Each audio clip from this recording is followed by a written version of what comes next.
Alright, so let's find the top 10 cars here. I'll start with the Genesis, just because they're here. I have a review of this guy on the channel. What I'm excited for is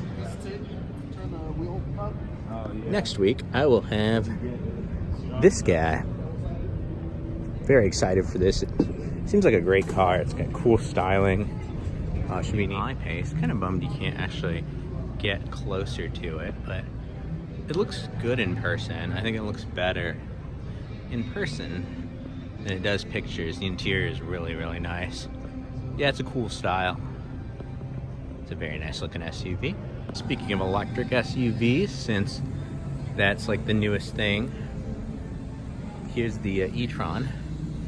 Again, also you can't really get up close or get in it, unfortunately, but also looks cool. I think the Jag looks slightly more interesting. This looks like a more traditional SUV though, at least, you know, so that's kind of interesting. Not electric. Here's the new RCF Track Edition. Wow. I reviewed the regular one of these. I do love that wing though. Definitely gives the car a little bit more interesting look. Like I said, I would definitely, if they ever have these in the press fleets, love to check it out. Look at those Pilot Sport 4S tires. Very aggressive looking, especially up front here. That is very cool looking. And it's actually not even a bad track car in the regular package, so this actually probably would be, I mean, heavy, but pretty Aston Martin area. You know, it's like a classic Aston Martin, and then the new DBS, which I got to spend some time with, the Superleggera trim. Very cool. And there's the Rapide over there, new cars. I mean, the new CX-3 is out here. This is pretty cool though. I'm trying to figure out why, but oh, it's the 30th anniversary edition. I was gonna say, besides the color, it's really, really neat color though. Yeah, of course has the Telluride. The Nero is actually a kind of fun little SUV, especially in the hybrid trim, which I had. Wow, the Telluride's up on its own little banister there, so you can't really get in it, which is funny, because these are... wait, hold on, here's another one you can take a little bit better look at. This SUV is going to sell really, really well, and it's just so much better than the Sorento, which is hiding somewhere over there. It just has more space, has a really, really nice interior. Check that out. Actually, yeah, that's properly a nice SUV inside. Almost more like a luxury SUV, kind of like a CX-9 Mazda on the interior there. And a lot of space on both the second, this one doesn't have the third row up, but lots of space. It's a really nice looking SUV. I just love the boxy, chunky styling, and they're priced pretty competitively and well too. So I think this is gonna do very, very well. SUVs and cars and stuff out here. Some sort of VR machine in this bad boy here. The Veloster, I don't even know what to call it, edition. That's crazy though. Toyota brought out some of their race cars. It's kind of interesting to see these up close and personal. Kind of very simplistic interior. Obviously made for lightweight. Oh wow, they have their little iRoad. They don't sell these here, but I think it's just a cool little thing. Very fun. And of course all the other Toyotas, which I've reviewed most of. This one comes with a free crash dummy in there. This thing almost looks like it's made out of cardboard. It's kind of nuts actually. So this is pretty cool. I reviewed the Camry XS, like the Sport Edition.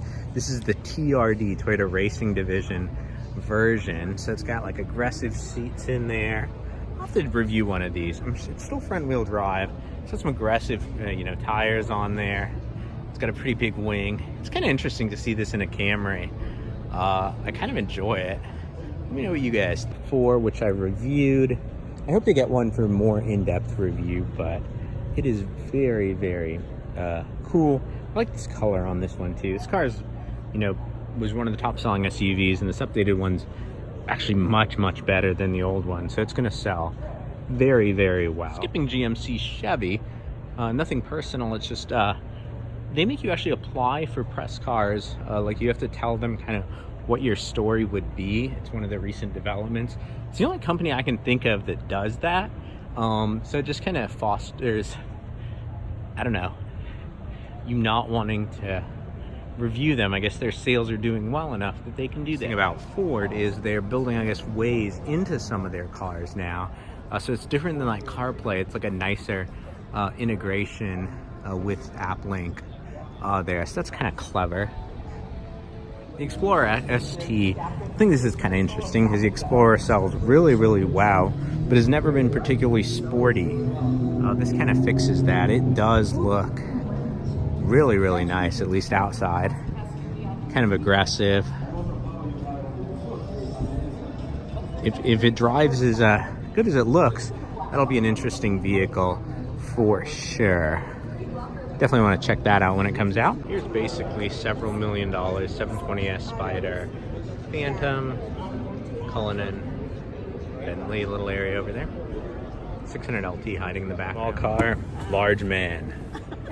He sort of does fit uncomfortably in there, in which I just reviewed. Should be going live soon. That was probably the most fun car under 30 grand you can buy, hands down. That car is just a blast. Here's the GT500. Look at those carbon rims. That is very aggressive, that front splitter. Fortunately, it's locked. The seats are super aggressive. That is incredible. Look at that wing. It's almost like a Ricer GTR kind of wing, but oh man, that is absolutely beautiful. No details still, as of this day, on them. Official power numbers, price, etc. Some dealers like charging an exorbitant amount of money, but beautiful. Like the Mustang's good looking, and that just takes it all another level. This is my first time in person seeing the new 992. Front's pretty standard looking, definitely more squared off. I think it looks good in person. It looks big though. There's kind of no getting around that. I like the wide body on them all. I actually like the lower part of this back. I just don't like this plastic up here. It looks kind of cheap, but it's very neat. Look how low that is. That's kind of crazy. Super aggressive era. Has a really cool looking SUV. I feel like in a sport SUV that's somewhat luxurious, it'd be hard to beat that. And these aren't priced too crazily either.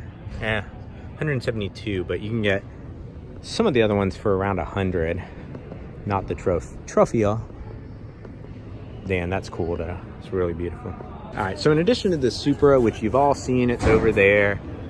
Very nice. It's a cheaper Z4. This is so cool. It's a hydrogen fuel cell Toyota Tundra. Not that interesting until you realize it's making a pizza.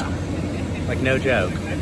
So it's kind of a clever tie-in there. So yeah, the Pi Pro. So that just made me chuckle. Jokes aside, once the tuners start doing some mods for these cars, I actually am excited about the Supra. I know some people are saying, oh, you know, it's not really a Supra, but let me show you inside it and show you why I still think it's cool. I think the styling is really neat, for one thing. I think it looks better than the Z4, just because it's got this fastback roof. It's very well built in here as well. Feels very BMW, which is a huge compliment because this is a car that's under 50,000, starts under 50,000. So it's got just a beautiful interior. Look at this carbon fiber in here. I am excited when I will have a full review of this, so subscribe for that. Until next time, my speedy racers, drive on.